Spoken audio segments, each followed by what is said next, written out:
Isomo ryo mu gitabo cy'umuhanuzi Yeremiya.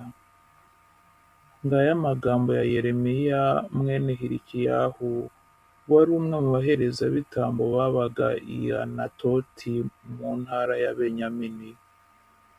Uhoraho yambwiye iri jambo agira ati: ntarakuremera mu nda ya nyoko nari nkuzi, nakwitoreye utaravuka, nkugira umuhanuzi w'amahanga. Ubwo nanjye ndatakamba nti rwose Nyagasani Mana, sinashobora kuvuga dore ndacyari muto. Nuko Uhoraho arambwira ati: wivuga ngo ndacyari muto, kuko aho mwohereza hose uzajyayo, kandi n'ibyo ngutuma byose ukazabivuga. Ntugire umuntu utinya, humura turi kumwe ndagutabara. Uwo ni Uhoraho ubivuze.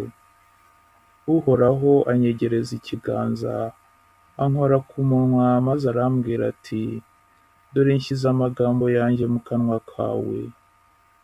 Umenye ko uyu munsi nguhaye ububasha ku mahanga no ku bihugu byose, kugira ngo urandure kandi uhirike, utsembe kandi usenye, kugira ngo wubake kandi utere imbuto.